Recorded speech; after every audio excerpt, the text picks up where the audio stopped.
আসসালামু আলাইকুম viewers, Ayesha's cooking শোতে আপনাদেরকে স্বাগতম জানাচ্ছি। আজ আমি আপনাদের সাথে শেয়ার করব খুবই মজার একটি রেসিপি, ক্রিসপি বেগুন ভাজি বা বেগুনি বলতে পারেন।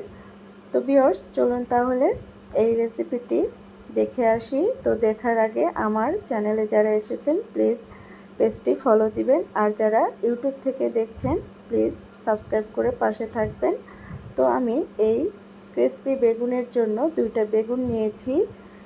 দুইটা বেগুনের উপরের লেয়ারটা ছাড়িয়ে নিয়েছি। তারপরে আমি এই বেগুন ধুয়ে কেটে নিচ্ছি ছুরি দিয়ে। তো এরকম করে স্লাইস করে নিচ্ছি, বেশি মোটা না আবার বেশি পাতলাও না, আপনারা দেখে বুঝে নেবেন। তো আমি একটা বেগুন কেটে নিয়েছি। এবার আমি পানির ভিতরে এই বেগুন রাখবো। তো একটা কাটার পরে সবগুলো স্লাইস পানিতে রেখে দিচ্ছি। তো তার জন্য আমি একটা বাটিতে পানি নিয়েছি এবং 1 চা চামচ লবণ দিয়েছি, একটু গুলিয়ে নিলাম। এবার দিয়ে দিচ্ছি বেগুনের স্লাইসগুলো। এই বেগুন আমি 5 থেকে 6 মিনিটের মতো এই পানির ভিতরে রাখবো, বেশিক্ষণ রাখবো না। তো আমি একটা একটা করে কাটবো আর পানির ভিতরে রাখবো। তো ভালো করে আমি ডুবিয়ে দিচ্ছি।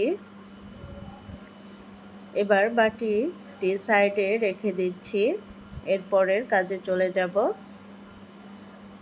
আমি আর একটা বাটি নিয়েছি, বাটির ভিতরে দিয়ে দিচ্ছি কর্নফ্লাওয়ার। এখানে কর্নফ্লাওয়ার নিয়েছি 5 থেকে 6 চামচের মতো, 6 টেবিল চামচের মতো।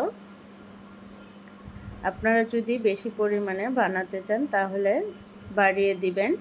তো এর ভিতরে লবণ দিচ্ছি এবং 1 চা চামচের মতো মরিচের গুঁড়া দিয়েছি, দিয়ে এবার ভালো করে মিক্সড করে দিচ্ছি। তো ভিউয়ার্স, মিক্সড করা হয়ে গেছে। এই বাটিটি আমি সাইডে রেখে দিচ্ছি। তো এরপরে আমি আবারও ফিরে আসলাম বেগুন নিয়ে।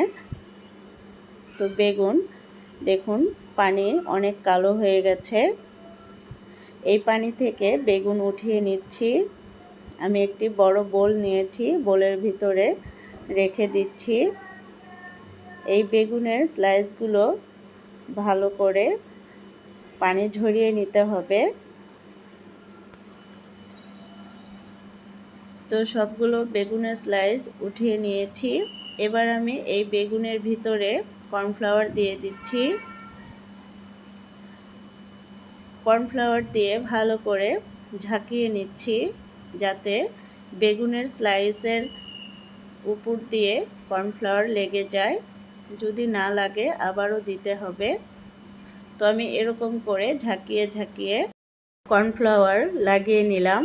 তো অল্প একটু বেঁচে গেছে, সেটাও আমি পরে দিয়ে দিব। চলে আসলাম চুলায়। তো আমি ফ্রাইং প্যানে তেল বসিয়ে দিয়েছি।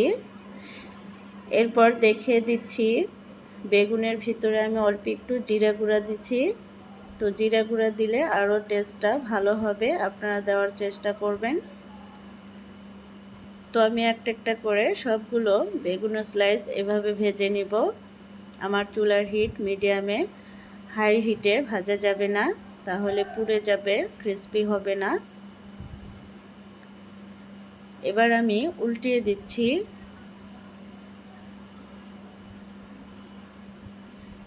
তো উল্টিয়ে দিয়ে ভালো করে ভেজে নিব।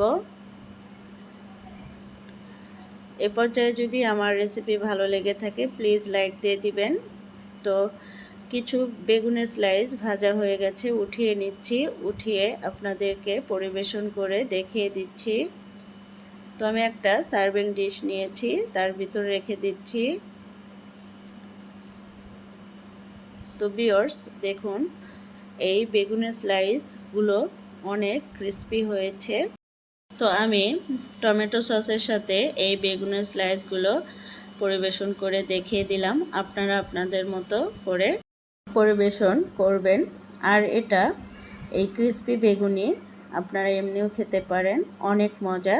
ইফতারের টাইমে এই রেসিপিটা আপনারা ট্রাই করতে পারেন, দেখবেন ছোট বড় সবাই পছন্দ করবে, বিশেষ করে বেবিরা অনেক পছন্দ করবে। ওরা বুঝতেই পারবে না যে এটা বেগুন। তো ভিউয়ার্স, আজকের মতো এখানে বিদায় নিচ্ছি। দেখা হবে নেক্সট নতুন কোনো রেসিপি নিয়ে। আপনারা ভালো থাকবেন, সুস্থ থাকবেন। আসসালামু আলাইকুম, আল্লাহ হাফেজ।